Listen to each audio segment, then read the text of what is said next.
नमस्कार बच्चों। चलो आज कक्षा 7वीं में आज से ऑनलाइन क्लास शुरू करते हैं, है ना। आज पहला पाठ है। पाठ का नाम है कुछ और भी दूं, जिसके कवि हैं श्री रामावतार त्यागी जी।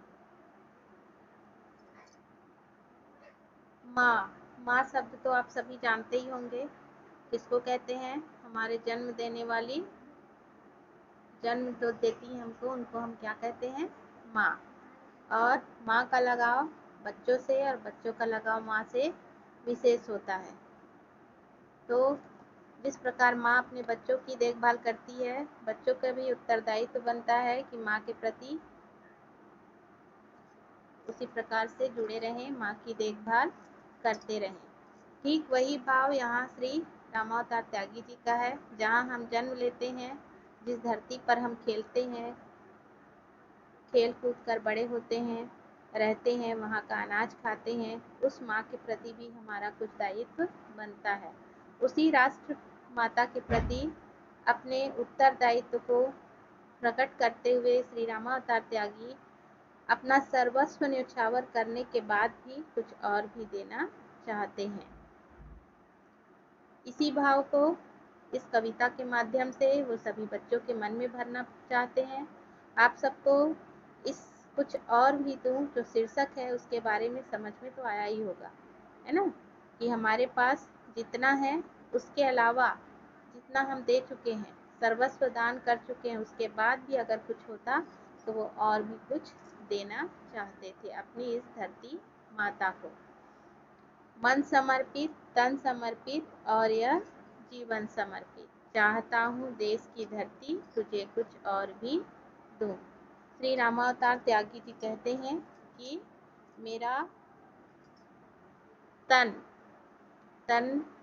समझते हो, शरीर को कहा जाता है, और मन, ये तन और मन मैं इस धरती माता को समर्पित करता हूँ और अपना संपूर्ण जीवन भी अपने धरती माता के प्रति, राष्ट्र माता के प्रति, जिसे हम भारत माता के नाम से जानते हैं, समर्पित करना चाहता हूँ, समर्पित करता हूँ। फिर भी उनके मन में एक इच्छा शेष रहती है कि अगर इसके अलावा मेरे पास कुछ और भी होता तो मैं अपनी इस राष्ट्र माता को समर्पित कर देता और भी कुछ दे देता।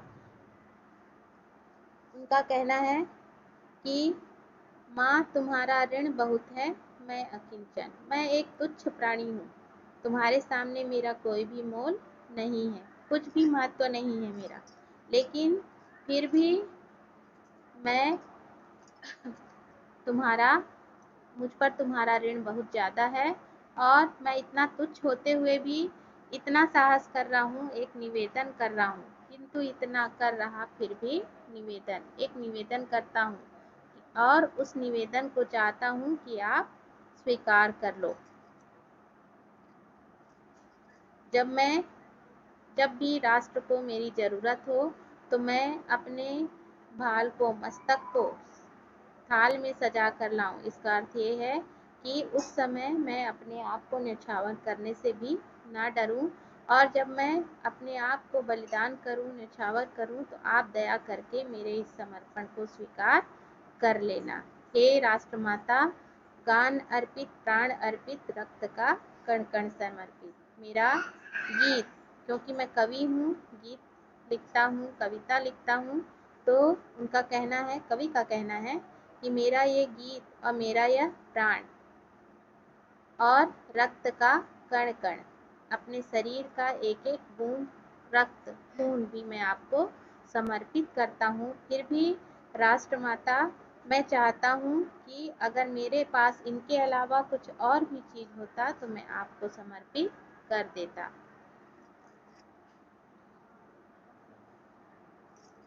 भांज दो तलवार को, लाओ न देरी, बांध दो कसकर कमर पर ढाल मेरी। रामावतार त्यागी जी इन पंक्तियों के माध्यम से कहना चाहते हैं, जब भी देश को मेरी ज़रूरत है तो मैं पीछे नहीं हटूंगा, उस समय आगे बढ़ूंगा, और मैं चाहता हूँ कि जल्दी से मेरे हाथ में तलवार दे दो। मैं अपने देश की रक्षा के लिए सदैव तत्पर रहूँगा और जब तलवार हाथ में रखूँगा तो कमर पर मैं ढाल भी बांधूँगा ताकि खुद की सुरक्षा कर सकूँ, ताकि अपने देश की सुरक्षा कर पाऊँगा। भाल पर मल दो चरण की धूल थोड़ी, शीश पर आशीष की छाया घनेरी।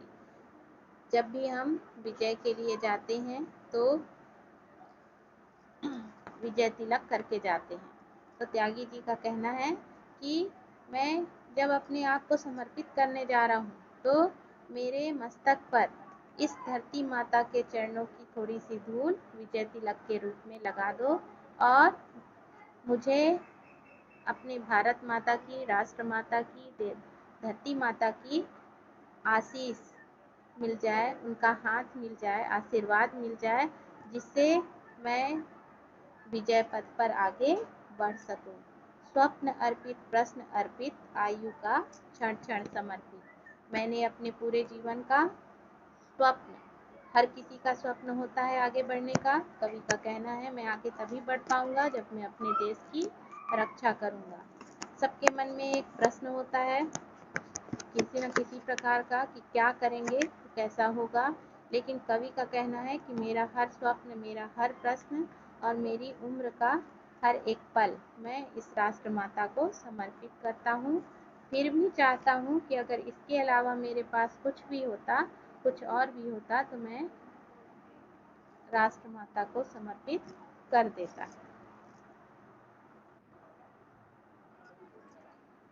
इसके बाद आगे बढ़ते हैं। कवि का कहना है तोड़ता हूँ मोह का बंधन क्षमा दो, गाँव मेरे द्वार घर आंगन क्षमा दो। जब कवि अपने आप को समर्पित करने के लिए तन मन से पूरे राष्ट्र के प्रति समर्पित होने के लिए जब आगे बढ़ते हैं तो वो अपने गांव से, अपने घर आंगन से क्षमा मांगते हैं कि मैं यहाँ से मोह का बंधन छोड़कर अपने आप को सर्वस्व को न्यौछावर करने के लिए जा रहा हूँ। और ऐसा नहीं है कि मैं अपने कर्तव्यों से भाग रहा हूँ, लेकिन सबसे पहला कर्तव्य मेरा राष्ट्र के प्रति है, तो उसके लिए मैं जा रहा हूँ, तो आप सब मुझे क्षमा कर दीजिए।